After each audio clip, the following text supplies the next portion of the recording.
여러분 안녕하십니까? 현천병원 김상범 원장입니다. 오늘은 반öl상 연골판 파열에 대해서 알아보겠습니다.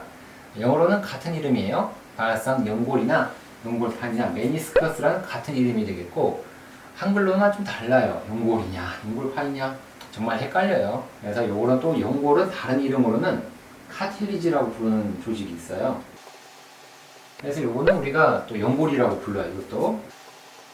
근데 이건 뼈에 붙어 있다고 해서 골연골, 뼈연골 또는 관절연골 이렇게 부르는 게 맞겠죠. 정확한 의미로는 같은 연골이지만 다르다는 거죠. 어머니라 하더라도 다르죠. 여자 입장에서 시어머니 그리고 친정어머니는 엄연히 다르거든요. 다르듯이 연골이라고 게 다른 거예요. 그래서 이 연골은 골연골, 뼈연골, 관절연골이고, 이 연골은 앞에 반자가 붙어요. 그래서 환자분들은 반연골 아니냐, 반연골판 아니냐 라고 이야기하는 분들도 있죠. 그래서 이렇게 생겼죠. 외측으로 이렇게 생겨져 있죠. 그래서 뼈의 모양을 또 보면은 여기가 대퇴골이고 여기가 비골이고 이렇게 되면 이렇게 생겼죠. 바깥쪽 안쪽 이렇게 생긴 것이 앞에서 봤을 때 보이는 반öl상 연골이 되겠고, 이 뼈에 붙는 연골이 살짝이 두꺼운 게 있어요. 이렇게 살짝이 두꺼운 조직이 있는데 카틸리지라고 이야기를 하죠. 이것을 메니스커스 같이 붙어있는 연접 조직이에요. 오늘 알아볼 포인트는 역사예요. 역사. 반öl상 연골의 과거 역사를 어떻게 진행이 됐는가 라는 것을 알아보는데, 그래서 반öl상 연골이 옛날에는 그냥 쓸모없는 조직이 아닌가 라고 이야기를 해서 폐하된 조직이다 라고 이야기를 했어요. 그래서 슬관절에서 아무런 기능을 가지지 않는다고 생각을 한 적이 있었죠. 상당히 오래된 시절이었죠. 그래서 연골이 쓸모가 없으니까 파열되면은 걸리적거린다. 그렇게 해서 개방적으로 반öl상 연골 전 절제술을 했습니다. 상당히 오래된 시절이죠. 그냥 다 째가지고 다 제거를 한 거예요. 지금 생각하면 아찔하죠. 하지만 그런 시절이 있었죠. 확정적인 치료로 간주를 했습니다. 이것이야말로 최고의 치료다. 확정 치료라고 이야기한 거죠. 그래서 기계적 잠김 현상을 즉시 없애주고요. 그래서 빠른 통증을 완화해주는 장점이 있죠. 그래서 단기 추시 결과가 상당히 좋아요. 왜냐하면 다 없애주니까. 연골이 파열됐을 때 아픈 거는 연골판이 뼈하고 뼈 사이에 끼어가지고 아파요. 이렇게만 있으면 괜찮은데, 파열이 돼서 이렇게 이런 덩어리들이 끼어 있는 경우가 있거든요. 이렇게 뭐 아프겠죠. 움직이면서 끼어 있으니까, 기계적 증상이 있으니까 아프다는 거죠. 그래서 전절제를 했던 그런 과거 시절이 있었습니다. 단기 결과로는 상당히 좋지만 장기 추시 결과는 좀 생각을 해봐야 돼요. 장기 결과로는 임상 결과는 시간이 경과하면서 점차 악화됐다는 게 문제예요. 단기 결과는 좋았는데 시간이 지나보니까 안 좋더라. 그래서 전절제술을 시행하지 않은 동일 연령대랑 비교를 해보니까 조기 관절염이 발생했다는 거죠. 상당히 안 좋죠. 장기는 안 좋아요. 단기는 좋은데, 근데 우리가 살아가면서 단기보다는 장기가 중요하죠. 장기. 오래 살아야 되거든요. 단기적으로 뭐 몇 달 뭐 좋아지면 뭐해요. 몇십 년 동안 안 아프게 사는 것이 중요하잖아요. 그래서 부분 관절 절제술, 연골 절제술보다 시간 경과에 따라서 방사선학적으로 엑스레이를 찍어보니까 관절염이 더 발생을 했다는 거죠. 상당히 안 좋아요. 그리고 통증도 더 생겼고, 그리고 관절염도 더 징했다는 거죠. 당연하겠죠. 그래서 지식과 기술은 발전을 하게 되었습니다. 전절제술을 하고 좋았던 시절이 있었는데 너무 안 좋은 결과들이 나타나니까 술기가 발전을 한 거예요. 그래서 연골은 전절제술은 하지 말자. 되도록이면 연골 조직을 가능한 많이 보존하도록 수술을 합시다 라고 이렇게 트렌드가 바뀐 거죠. 최근까지 그것이 이어져 오고 있고요. 그래서 부분 절제술을 하게 됩니다. 그래서 봉합술이 불가능할 때 시행하는 그런 수술적 치료가 되겠죠. 그래서 이 부분 절제술은 상당히 많이 합니다. 미국에서 매년 63만 명이나 연골 절제술을 하고 있다는 거죠. 꽤 많이 하죠. 그래서 전절제술을 하면서 부분 절제술로 바뀐 거죠. 부분 절제술로 봉합이 안 될 때 하는 수술적 치료가 되겠죠. 그래서 우리가 이런 관절경 수술이 발전이 됐습니다. 이 부분 절제술이 가능하게 된 것도 관절경 수술이에요. 그래서 관절경 수술이 발전하게 된 것은 광학적 기술의 발전이에요. 가장 큰 거는 예전에는 카메라도 안 좋고 여러 가지 안 좋았죠. 흑백 카메라고 뭐 필름이고 다 안 좋았잖아요. 최근에 보면 어때요? 엄청나잖아요. 4K, 8K 이렇게까지 발전이 되면서 화질이 엄청나게 좋아졌죠. UHD 뭐 이렇게 이야기하지 않습니까? 이렇게 좋아졌기 때문에 이 카메라가 발전되니까 당연히 화질도 좋아지고, 화질이 좋아지게 되니까 없던 뱅뱅들을 찾아낼 수가 있다는 거죠. 이게 가장 큰 거예요. 카메라가 발전한 게 아니라 모니터까지 같이 발전된 거죠. 또 신습 도구도 좋아진 거예요. 수술 기구도 옛날에는 그냥 안 좋은 걸 쓰다 그러면 최근에는 손만 싹 대면은 그대로 연골이 절제가 되는 그런 기구들까지 많이 발전이 됐죠. 그래서 개방적 술식은 이제 안 합니다. 아주 오래된 기술이 되었죠. 한 30년 됐나요? 이 30년 전까지만 하더라도 그렇게 하시는 선생님들이 있었죠. 관절경 수술의 장점은 뭐 아시다시피 회복 기간이 짧고요. 그리고 최소 침습으로 통증이 적어요. 그리고 또 아픈 부위만 정확하게 잘라내서 딱딱 없애기 때문에 정확한 절제가 가능하다. 장기적 우리가 휴식 결과 살펴보니까 역시 합병증이 적더라.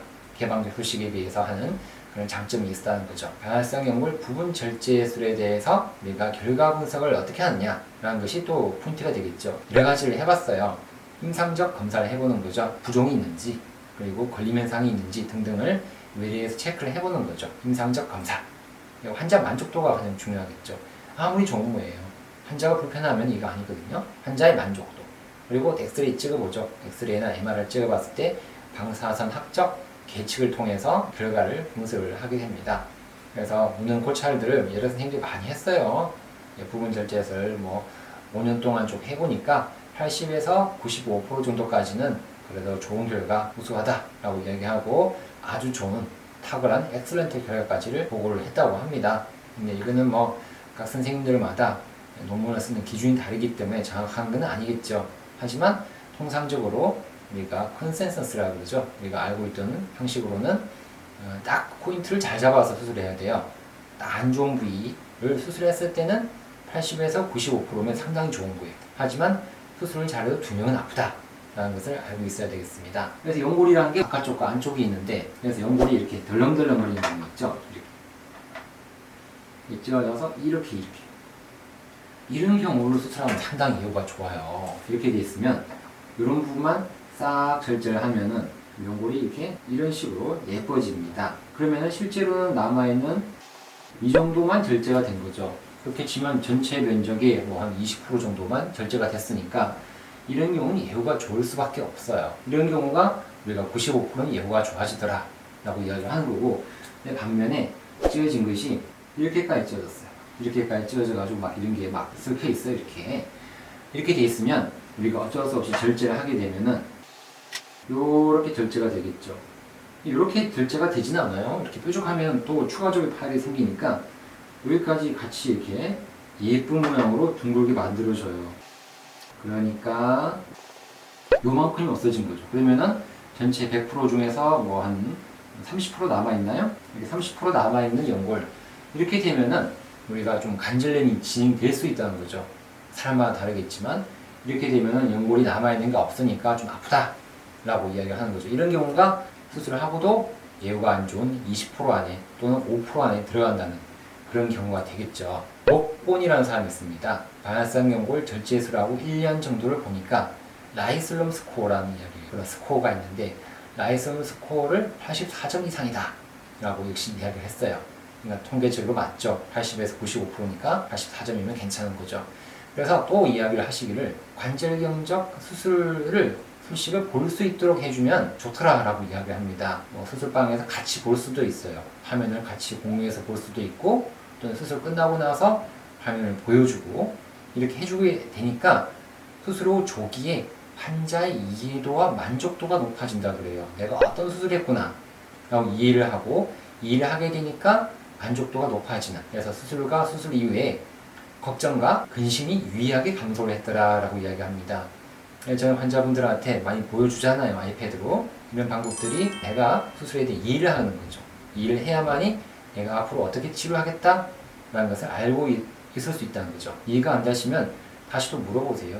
물어보시면 또 설명을 더 드릴 테니까요. 자, 그래서 여러 가지 또 임상 결과 방법들이 있어요. 영어로는 복잡한 게 있어요. 라이슬롬 스코어, 태그너, IKDC, Internationally Documented Committee라는 거에 대해서 워맥 스코어, 그런 스코어들이 여러 가지가 있어요. 이런 여러 가지 스코어들을 임상적으로 유용하게 쓰게 되는 거예요. 보통 물어보는 거는 이렇게 물어봐요. 뭐 아프냐 안 아프냐, 수술 전과 비교해서 어떤 활동을 하느냐, 일상생활은 괜찮으냐, 계단 잘 내려가느냐, 뛸 수 있느냐, 운동 스포츠를 할 수 있느냐 등등에 대해서 물어보는 건데, 각 스코어마다 라이슬롬, 태근, IKDC, 오맥마다 좀 물어보면 조금씩은 달라요. 조금씩은 다르지만 공통적으로는 내가 어쨌든 간에 좋아졌느냐 안 좋아졌느냐를 객관적으로 평가하는 공통적인 자료라고 보시면 되겠습니다. 요걸 보고 우리가 논문을 작성하고 선생님들의 결과를 보고 다시 또 조사를 하게 되는 거죠. 이런 것이 좋은 코어들을 많이 개발이 돼 있습니다. 임상적 결과들이요. 발현성 연골 절제술을 하게 되면은 2차적으로 관절염이 발생한다라고 이야기를 하죠. 그 이유는 발현성 연골의 조직이 작아지게 되면 이렇게 연골 접촉의 외력이 증가돼요. 위에서 아래로 연골이 만일에 요거밖에 없어요. 요거밖에 없게 되면 위아래에서 꽝꽝꽝 눌러대니까 이 좁은 연골로, 작은 연골로 외력을 증가시킨다는 거죠. 그래서 이 혼자서 버티다 보니까 뻗어버려요. 뻗어버리면서 여기에 그대로 압력이 증가되는 거죠. 관절에 여기 손상이 생겨요. 여기에 이렇게 이런 식으로. 그래서 관절 연골에 손상이 생기는 관절염이 생긴다. 그래서 2차적으로 퇴행성 관절염이 결국 진행되게 됩니다. 그래서 이런 2차적 관절염이 생기면 안 되겠죠. 근데 사실 비골이고 여기 생기진 않아요. 여기 생기겠죠. 그럼 엑스레이 좀 봐야 됩니다. 엑스레이에서 발현성 연골 절제술을 하고 나니까 관절염의 위험도는 얼마나 증가하느냐 라고 하니까 6배까지 증가할 수 있다 라고 이야기를 하죠. 꽤 많이 증가되죠. 연골 절제술을 하고 나니까요. 부분 절제술을 하게 되면 전 절제술보다는 관절염이 덜 유발하더라 라고 이야기합니다. 당연히 부분 절제술을 해라 라는 것이 답변이 되겠죠. 방사선학적 변화와 임상적 증상을 우리가 비교를 해보니까 그냥 엑스레이 상에서 안 좋아졌는데 임상적으로는 또 괜찮은 경우가 있거든요. 비례하지가 않아요. 저도 이걸 많이 보는데 실제로는 우리가 엑스레이 보니까 관절의 간격이 상당히 좁아졌거든요. 좁아졌는데 이렇게 되는 거예요. 관절의 간격이 여기가 상당히 좁아졌어요. 이렇게. 원래 넓었는데 이 좁아졌거든요. 여기에 비해서 상당히 좁죠. 좁은데 안 아픈 분들이 있어요. 신기하게. 아니 조금 불편할 텐데 아프지 않냐고 그러면 아프지 않다라고 이야기하는 거죠. 수술의 전반적 결과를 평가하는 데는 엑스레이만으로는 부족하다는 거죠. 그래서 엑스레이랑 여러 가지 계측 스코어들, 태근, IKDC, 라이슬롬 스코어들이 같이 합쳐져야만이 임상적 결과를 잘 알고 환자의 만족도를 잘 알고 향후 어떻게 치료할 건지에 대해서 우리가 판단이 서게 되겠습니다. 그래서 오늘은 발현성 연골 융합판 파열의 역사에 대해서 쭉 알아보고 여러 가지 스코어들, 임상 결과를 어떻게 평가하는지에 대해서 엑스레이랑 비교하면서 설명을 좀 드렸거든요. 이해가 좀 안 될 수도 있습니다. 그래서 추가적인 영상을 준비했으니까 영상을 잘 보고 또 이해를 도와드리도록 하겠습니다. 그럼 발현성 연골 파열의 수술 사진을 살펴보도록 하겠습니다. 왼쪽 사진을 보시면 발현성 연골 파열이 꽤 심하죠? 이런 파열의 형태가 좋지를 않아요. 되도록이면 봉합을 해야 되는데 실제로 봉합이 쉽지가 않죠. 그래서 예전에는 이걸 다 개방적으로 절개해가지고 다 전절제술을 한 거예요. 그래서 그래도 봉합을 하려고 노력을 하는데 쉽지가 않을 때는 어쩔 수 없이 오른쪽 사진처럼 보시면 전절제술이 들어갈 수밖에 없어요. 되도록이면 이때까지 안 가도록 조기에 병원에 와서 봉합을 할 수 있으면 봉합을 하고 전절제술이 아니라 부분 절제술에서 끝나도록 노력을 해야 되겠습니다. 자, 발현성 연골 파열이 이렇게 전절제술을 하고 나면은 관절염이 진행되겠죠. 예전에는 그냥 전절제술하고 끝났어요. 그냥 그 다음에 아무런 치료를 안 했는데 최근에는 발현성 연골 이식 수술까지 하게 되죠. 이렇게 이식을 하게 되면은 아무래도 쿠션 역할을 해주기 때문에 관절염이 덜 올 수밖에 없겠죠. 하지만 그래도 이미 관절염은 좀 와 있죠. 이쪽에 보시면 이미 뭔가 패인 흔적이 보이죠. 여기도 패인 흔적이 보이고, 그래서 이렇게 이식을 하게 되면은 관절염이 진행된 것을 충분히 막을 수가 있겠습니다. 근데 그래도 이식을 하기 전에는 시기가 중요한데요. 이 관절염이 3, 4단계까지 진행되고 난 다음에 수술을 하게 되면은 이미 관절염이 와 있고 이게 울퉁불퉁하거든요. 다시 연골이 찢어질 수밖에 없어요. 왜냐하면 여기가 뾰족하니까 서로 맞닿게 되면 상처 때문에 울퉁불퉁하기 때문에 이식한 발현성 연골이 다시 재파열될 가능성이 있겠습니다. 또 다른 경우가 있는데 또 여기가 관절의 간격이 좁은 경우가 있어요. 연골 이식했다 하더라도 다시 체중 부하가 들어가게 되면은 연골이 다시 삐져나와요. 바깥쪽으로 삐져나오면서 다시 재파열이 될 수 있기 때문에 적절한 시기에 너무 늦지 않게 이식 수술을 해주는 게 좋겠죠. 봉합이 안 될 때는 절제술을 하게 되는데요. 어쨌든 이 경우도 안 좋아요. 이 경우도 봉합을 하려고 노력을 많이 했어요. 하지만 어쩔 수 없이 이렇게 보면은 여기가 없죠. 아예 여기는 있어 보이는데 여기는 아예 없어요. 이런 경우가 너무 오랫동안 연골 파일을 숙성을 시켰다, 너무 안 좋게끔 오랫동안 진을 시킨 거예요. 진작에 이렇게 했었으면은 괜찮은데 왜 그러냐 그러면 이게 방사형 파일이라 그러죠. 방사형 파일은 밴드로 치면 밴드가 길게 이렇게 있잖아요. 있는데 밴드에 그대로 면에 직각으로 이렇게 파일되는 거예요. 방사형 파일이 되는데 여기서 치면 이렇게 파일되는 거죠. 여기서 이렇게 파일되는 거죠. 종 파일 같은 경우는 그나마 괜찮아요. 종 파일이 파일이 되면은 그나마 결달아 찢어지기 때문에 이까지 끝까지 가지는 않거든요. 근데 종 파일이 되면서 갑자기 방향을 바꾸어서 이렇게 방사형 파일이 되게 되면은 예후가 안 좋아지죠. 이렇게 됨으로써 이 같은 경우 보세요. 이렇게 종 파일이 진행되고 여기도 종 파일이 진행되다가 서로 만난 거예요. 서로 만나면서 방사형 파일이 되면서 여기는 아예 없어졌죠. 이렇게 심하게 된답니다. 이렇게 되면은 연골이 남아있는 게 MRI를 찍어보게 되면은 카트가 이렇게 카트가 들어가요. 그러면서 여기를 놓칠 수가 있어요. 그렇게 되면은 마치 연골은 남아있는 것처럼 보이는데 실제로는 관절염이 꽤 진행되는 경우가 있겠죠. 이런 경우가 안 좋습니다. 조기에 와서 진단을 하고 치료를 해서 전절제술까지 가지 말고 부분 절제술에서 끝나도록 노력을 해야 되겠죠. 그렇죠, 여러분? 이미 생긴 골관절염이에요. 여기 보세요. 여기는 괜찮아 보이지만 실제로 보면 여기 어떻죠? 구멍 나 있죠? 위에도 구멍이 나 있고 울퉁불퉁하답니다. 이렇게 울퉁불퉁하게 되면은 안 좋죠. 이렇게 되면 연골 이식을 하더라도 좋은 결과가 있지가 않아요. 이렇게까지 방치하면 안 되겠습니다. 진작에 와서 부분 절제술로 끝내든지 아니면 봉합을 하든지 하셔야 되지 전절제술까지 가고 관절염이 생기면 안 되겠죠. 케이스를 살펴볼까요? 30세 남자입니다. 축구하다가 무릎이 돌아갔네요. 타병원 두 곳에서 MRI를 찍었습니다. 전방 십자인대 파열, 내측 발화성 연골 파열이 있다 라고 진단을 받았고요. 현천병원에서는 어떤 수술을 했을까요?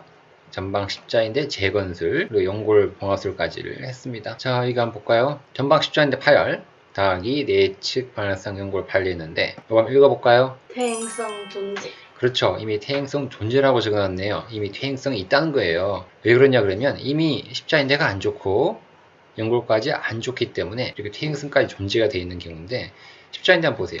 여기는 급성기 파열이 맞아요. 전방 십자인대는 연골 한번 볼까요? 내측 연골인데 여기 벌써 요게 수평 파열이거든요. 수평 파열은 대부분 다 퇴행성 파열이라고 보시면 돼요. 이미 이렇게 진행되고 있었던 거죠. 이런 경우에서 다시 종 파열이 생기게 되면 퇴행성 더하기 급성기 파열이 동시에 생기는 경우라고 보셔야 됩니다. 이런 경우가 예후가 안 좋아요. 자, 사진 한번 보시죠. 전방 십자인대는 피가 났죠. 급성기 파열이 맞아요. 연골 파열도 보면은 여기도 파열이 있는 거 급성기 파열이 맞는데 색깔이 안 좋죠. 이미 퇴행성 변화가 있는데 급성기 파열이 동반이 된 거죠. 박스를 생각해 보죠. 네모난 박스가 있는데 네모난 박스에서 안쪽에서 이미 선이 가 있는 거예요. 그 사이에서 다시 또 종파열이 생기게 되면 박스가 4등분이 되죠. 4등분이 되면 예후가 안 좋아요. 그래서 이거 사진 보시죠. 이렇게 퇴행성 병변이 있는 가운데 종파열이 2개 나온 거예요. 자, 안 좋아요. 이걸 어떻게 해야 될까요? 이걸 어떤 식으로 처리를 해야 될까요? 어쨌든 간에 요거를 좀 살려야 되니까 요걸 다 전 절제술을 할 수가 없어요. 또는 부분 절제술을 하게 되면 남아있는 요거밖에 안 남죠. 30%밖에 안 남게 되기 때문에 어쨌든 간에 봉합을 해야 돼요. 문제는 이게 여기가 피가 잘 안 통해요. 이미 퇴행성 변화가 와 있다는 것은 이미 피가 잘 통하지 않기 때문에 이게 퇴행성 변화가 온 것이에요. 그래서 봉합을 하긴 했어요. 하지만 잘 붙지가 않아요. 이론적으로는 여기는 레드 존이죠. 여기까지는. 여기는 근데 레드 화이트 존이에요. 이 화이트 존이고, 그래서 제 영상에 나오잖아요. 레드 존은 좀 잘 붙어요. 잘 붙고 레드 화이트 존은 붙을까 말까 하는 거고, 화이트 존은 거의 안 붙죠. 여기는 레드 존과 레드 화이트 존이 걸쳐져 있는 어중간한 파일이 돼 있죠. 더구나 퇴행성 변화가 되어 있으면 레드 존에서 파일이 돼 있다 하더라도 잘 안 붙어요. 일단 봉합을 했습니다. 외측 연골 파일은 급성기예요. 보세요. 피가 나 있죠. 이런 경우는 봉합을 하면 잘 붙습니다. 피가 잘 통하기 때문에 잘 붙어요. 그래서 특히 외측 연골의 파일이 이렇게 방사형으로 되어 있으면 이렇게 꿰매주기만 하면은 아주 잘 붙습니다. 꼭 꿰매주셔야 돼요. 그런데 시간이 지나서 보니까 다시 또 연골이 재파열이 됐습니다. 이 같은 경우가 좋지가 않죠. 실은 흔적은 보이죠. 이렇게 실은 흔적은 보이는데 여기 보니까 색깔들이 안 좋죠. 피가 잘 안 통하는 형태. 역시 퇴행성 변화가 동반이 되어 있었기 때문에 다시 봉합을 하더라도 다시 또 재파열이 되는 경우가 생기겠습니다. 그래서 이거 어떻게 해야 될까요? 절제를 하게 되면은 이거 다 없어지겠죠. 또 큰 덩어리가 다 없어지거든요. 그렇다 해서 또 봉합을 그냥 하게 되면 다시 또 안 붙을 것 같고 이런 경우가 난감하죠. 참 고민이 돼요. 이런 경우가. 그래서 그냥 봉합하면 안 붙기 때문에 좀 어쩔 수 없이 여기를 피가 통하는 부위까지 좀 찾아야 돼요. 그래서 피가 통하는 부위까지 좀 찾아서 여기 보니까 빨갛죠? 이제 좀 피가 나요. 그래서 여기까지가 우리 타겟을 보고 여기를 봉합을 하는 거죠. 이런 식으로 봉합을 하게 됩니다. 여기를 당겨가지고 이렇게 꿰맨 거죠. 그래서 자, 이렇게 보시면 어때요? 이렇게 피가 통하는 것과 안 통하는 것의 차이가 많이 나죠. 봉합을 할 때는 레드 존에서 봉합을 하면 잘 붙고요. 레드 화이트 존은 잘 안 붙게 돼요. 하지만 퇴행성 변화가 있는 경우에 레드 존도 잘 안 붙을 수가 있다는 것을 꼭 알고 있어야 됩니다. 봉합을 한다고 해서 절대로 다 붙는 건 아니에요. 생활의 습관, 그리고 일, 운동량, 본인의 혈관순환도에 따라서 연골이 붙고 안 붙고의 차이가 난답니다. 특히나 또 젊은 사람들 같은 경우에는 더 잘 붙어요. 젊고 그리고 또 혈관순환이 좀 잘 붙고 나이가 많으면 많을수록 잘 안 붙죠. 그래서 이런 경우 봉합을 했는데 지켜봐야 되겠죠. 붙을 때까지는 재활을 조금 천천히 하면서 다 붙고 난 다음에 이제 운동이라든지 활발한 일을 좀 하셔야 되겠습니다. 그래서 이 영상을 쭉 보면 어때요? 전체적으로 보면 역시 전절제술을 하면 안 좋고 어쩔 수 없이 전절제술을 했을 때는 연골이식까지를 해야 되고 연골이식도 시간이 너무 지나면 안 좋다 라는 것을 알고 있어야 되는 게 첫 번째 포인트고, 두 번째는 연골 파열이 됐을 때 너무 방치하면은 전체 파열이 되니까 조기에 와서 부분 절제술로 막든지 아니면 봉합을 하셔야 된다, 그런 의미가 되겠고, 세 번째는 퇴행성 파열이 동반되어 있으면은 봉합을 하더라도 다시 재파열이 될 수 있기 때문에 수술하는 선생님과 잘 상의를 해서 적절하게 제한을 잘 하면서 향후 치료를 보셔야 되겠습니다. 자, 영상을 보고 나니까 마음 도움이 되셨습니까? 도움이 되신 분들 손 들어볼까요? 예, 예, 예. 저기 많이 손 드셨군요. 다행입니다. 영상이 마음에 드시다 그러면 좋아요와 구독은 꼭 눌러주시면 감사하겠습니다. 오늘도 반발성 연골, 유무판 파열에 대해서 궁금하신 분들이 영상을 보고 많은 도움을 받았으면 좋겠습니다. 오늘도 건강하고 행복한 하루 되십시오. 안녕히 계십시오.